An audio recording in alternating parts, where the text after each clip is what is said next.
What's going on, everybody? Rob here, aka Trev2323. I'm a little bit further back today. I apologize because I'm working on these solar panels, and actually I'm not installing them today, but their clips did come in.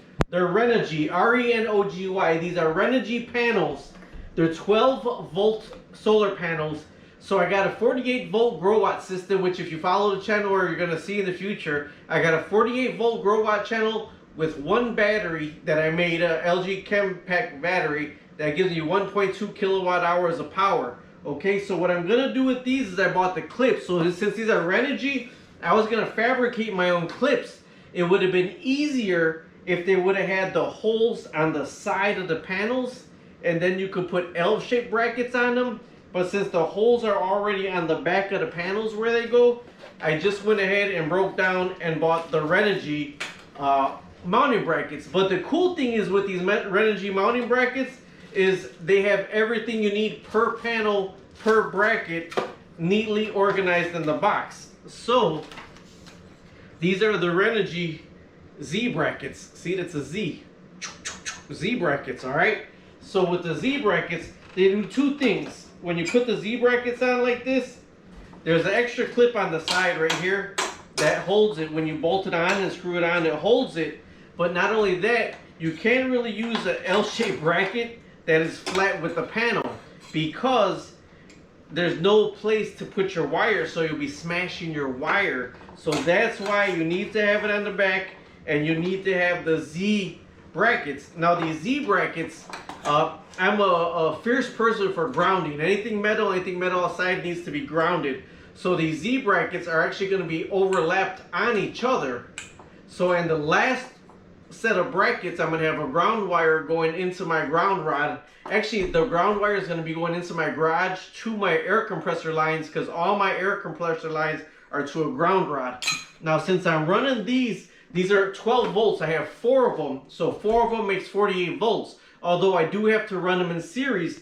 Now, these are only 100 watt panels. Okay, so I'm a DIYer, so I was excited. I went and bought everything, and I went with the cheaper stuff. So I got 400 watt panels, and they were on sale when solar was coming out. I forgot even how much I paid for them. Renogy it's a pretty decent brand here in the United States, so I went ahead and bought it. So in my DIY, pages and channels and all that I cross-referenced, somebody told me, don't ever buy 12 volt panels again. You're wasting your money on 100 watt 12 volt panels. For cost effective people like me, it's kind of not wasting my money because I don't got $1,000 to go ahead and buy solar panels. So little by little I could build up panels. Okay, so he recommended to add to the system for my 3000 watt system is get 300 watt panels to 24 volt 300 watt panels.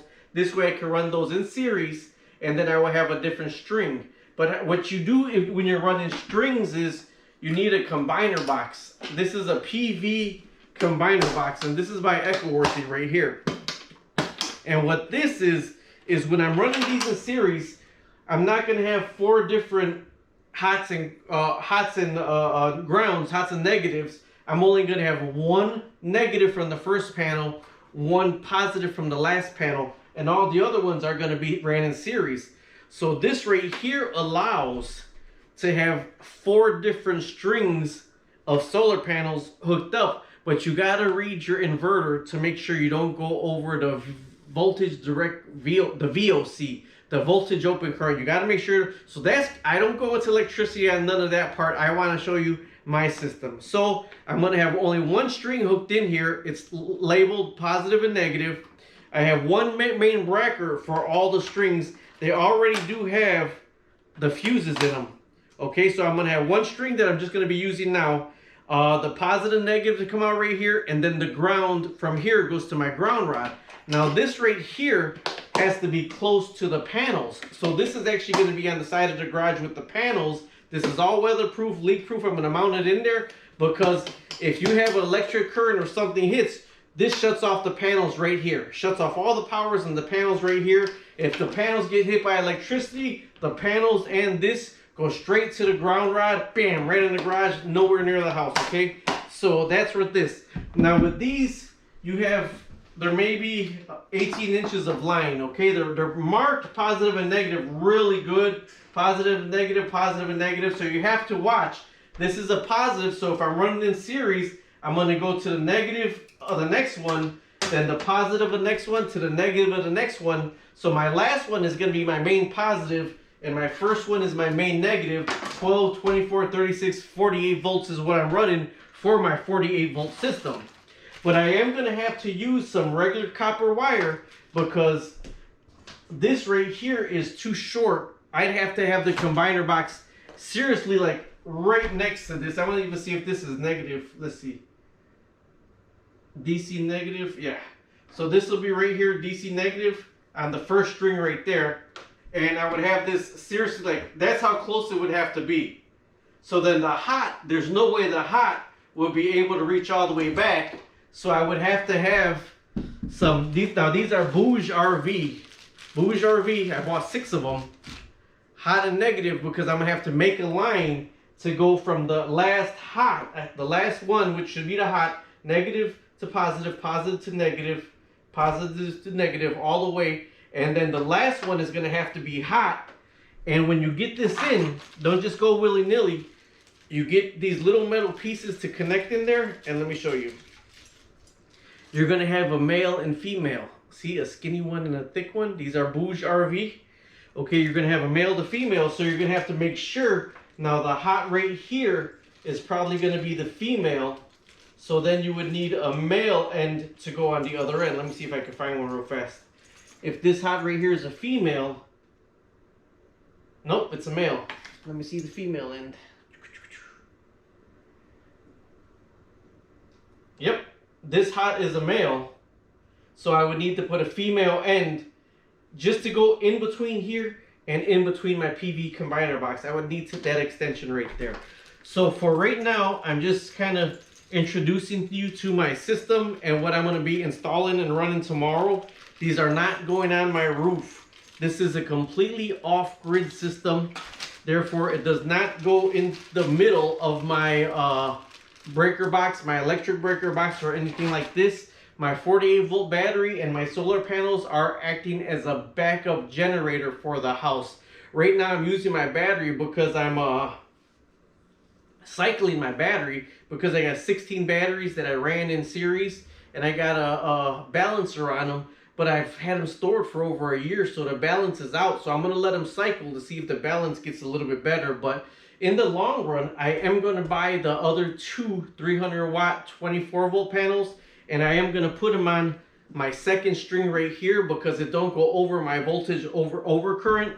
And right now I'm running my big piece of wood on the side of the garage, 2 of them, one for the top row, one for the bottom row. And I already took a picture of the sunlight during the day, and when the sun shifts, where it gets the sun. Now we were going to extend our Versa tube, but that's not going so good, so I'm just going to put these on the panel on the garage, the side of the garage for now. And this way, all season long, all winter long, we're going to at least have a backup generator and solar power. Now, if you're getting the solar panels for your house, one thing you really have to make sure, because I know 2 people that had all this solar panels put on their house and all this stuff connected to the grid. They got permits from the city and yada, yada, yada. The power went out, and guess what? They had 0 power because when the city's grid went down, their grid went down because they didn't not opt for the power wall. They'll charge you 15 to 20 grand extra for their battery backup for that power wall. 15 to 20 grand extra. You could go online and think Big Battery sells them. You could buy them for your system. So I'm looking at them, and Big Battery said they make them, they sell them. They got the BMS put in them, and you can piggyback them in parallel. So this is a 48 volt system. I could buy a 48 volt battery, and they sell the connectors also that you could piggyback like 8 of them in a row. So if the power goes out, now in my system, it's only 3,000 watts. The good thing is we've already switched all our lights to LED. So 3,000 watts, if your LED is not a problem at all. And my honey and I know that with all our LED, we have the big screen TVs. If the power goes out, we got the lithium battery tablet TV. We got the little portable plugs that we could plug in a laptop into. We could charge our phones with that. We got all that stuff.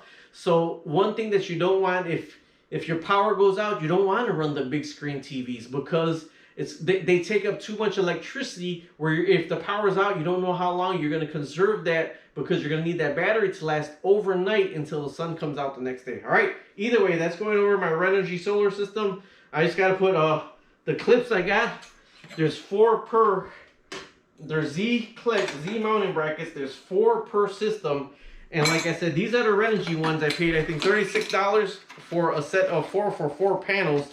And they're in each individual packets. They got the sheet metal screws if I need to go through sheet metal to go to mount them on whatever I'm going to mount them on right there.